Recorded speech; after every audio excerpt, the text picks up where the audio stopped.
100.000 pertsonek erabiltzen dituzte egunero Donostiako autobusak.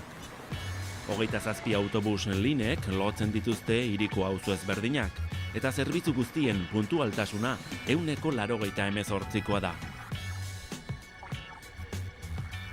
Puntualtasun datuek azken 2 urteetan nabarmen hobera egin dute. Besteak beste, semaforoetan autobuseik lehentasuna emateko sistema indarrean jarri zelako. Hiriberneko trafikoa arautzeko semaforoak ezinbestekoak dira. Hala ere, ibilgailuen joan etorrien abiadura mantsotu egiten dute, eta autobusak geltokira garaiz iristeko oztopo ere izan daitezke. Horregatik pentsatzen genuen, autobusak behar zuenean lehenago iritsi edo atzerapenekin dagoenean, pentsatzen dugu, importantea, garrantzitsua dela, semaforoa posible baldin bada, berde jartzea eta aukera ematea autobusai lehenago iristea geltokira. Eta hori, usten dugu oso garrantzitsua dela garraio publikarentzat. Errailen gaineko tranbien joan etorriek lehentasuna izaten dute beti, eta haiek pasatzean oinezko eta gurpildunei semaforoa gorri jartzen zaie. Naiz eta horrelako esperientziarik autobusetan aurrez ez ezagutu, semaforoek autobusei lehentasuna emateko berariazko sistema diseinatu zen Donostian. Kataluniako Unibertsitate Politeknikoaren lan teoriko batean oinarriturik, Donostiako autobusen eraginkortasuna hobetzeko lanari ekin zioten Debus, Donostiako udala, Indra eta Telben enpresek. Lan horren emaitza da, semaforoetan autobusei lehentasuna ematen dien sistema. Donostiako 82 semaforok eskain dezakete lehentasuna. Erdiguneko 14 eremutan kokatuta, bidegurutzeetako trafikoa arautzen dute semaforo horiek guztiek. Tranbienekin alderatuz, autobusen lehentasun sistemak badu desberdintasunik. Sistema malgua da, eta unean uneko beharretara egokitzen da. Ondorioz, linea guztietan ez da aldi berean indarrean izaten, eta autobus guztiei ez zaie lehentasuna ematen. Flexiblea jarri nahi gendun, bakarrik martxan jartzeko autobusak behar duenean.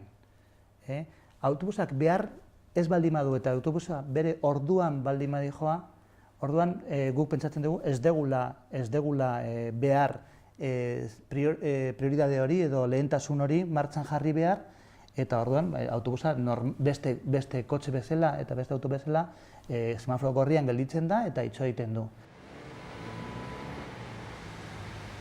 Sistema abian jartzeko ezinbesteko tresna GPS-a da. Satelite bidez, ibilgailuen jarraipena egiten da, eta horri esker uneoro haien kokapena ezagutzen da. Sistema osoa hemen gainean oten da.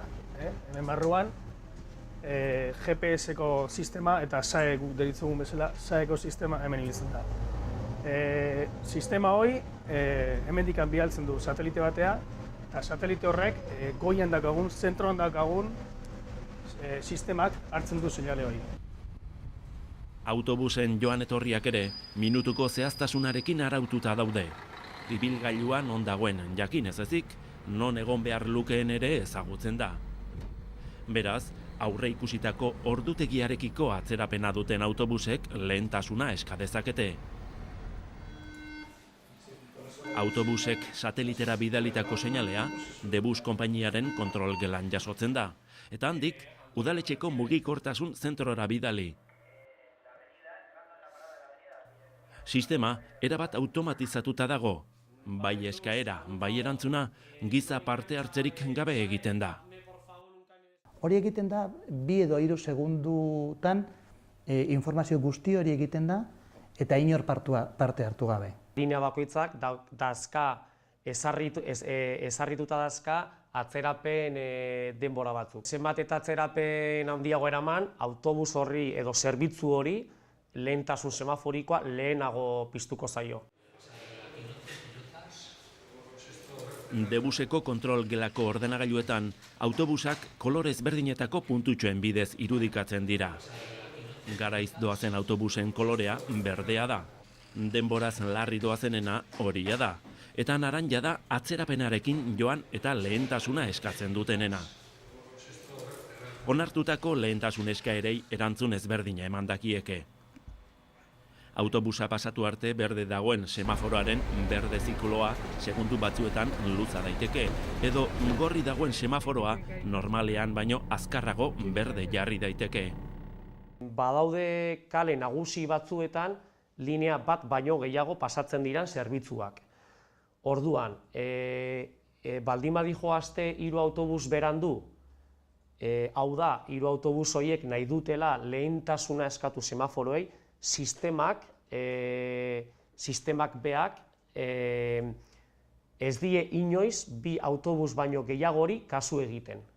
3. autobusero 2. aukera hori deusestatu egingo luke sistematikoki. Guk preparatu dugu eta prestatu dugu noiz eta ze baldintzetan lehentasun hori eskatu behar dan eta onartu behar dan. Eta orduan arau horien arabera ematen zaio edo zaio ematen. Autobusaren puntualtasuna bermatzeko eta abiadura komertziala mantentzeko indarrean jarritako sistemari beste erabilera batzuk ere aurkitu zaizkio. Horrela, Artzaiona katedralaren aurrean trafikoa erregulatzeko erabiltzen da. Karrilbusan dago jarria beste semaforo mota bat, lehentasuna emateko autobusai. Orduan, honek egiten duena da, 7 segundu lehenago irikitzen da, autobusa pasatzeko, eta beste bigailuei 7 segundu behan dugu egiten zaie. Orduan denbora ematen dio, 3 karrilak guruzatzeko eta ezkerreko karrilan jartzeko.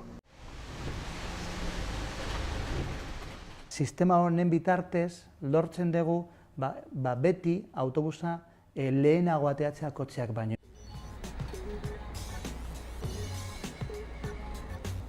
Donostia alderik alde zeharkatzen duten autobusek, hiriko semaforoei egunero 800.000 lehentasun eskaera egiten dizkiete. Helburua, hurrengo geltokira garaiz iristea da.